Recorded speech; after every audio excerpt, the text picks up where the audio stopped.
এই জন্য আমি বারবার আপনাদেরকে মনে করে একটা কথা, আমার জীবন থেকে উপলব্ধি করি একটা কথা, যে একমাত্র আল্লাহ ছাড়া এই পৃথিবীতে এবং পরকালে আমাদের আপন বলে কেউ নাই।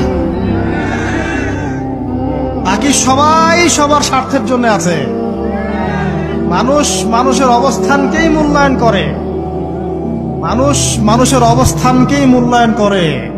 আল্লাহ রাব্বুল আলামিন আপনার ভিতরটাকে ভালোবাসেন। দেখেন, আপনি যখন নামাজ পড়েন নাই, আল্লাহ পাক কিন্তু আপনাকে ধ্বংস করে দেন নাই। আল্লাহ পরম করুণাময় আপনাকে হেদায়েত দিয়ে নামাজি বানিয়ে দিয়েছেন।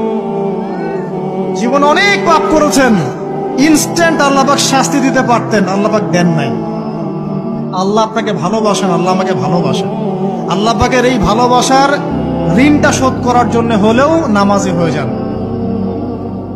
আল্লাহর পথে ফিরে আসেন, দিনের জন্য কিছু করেন, দিনের ফিকির করেন, পড়াশোনা করেন।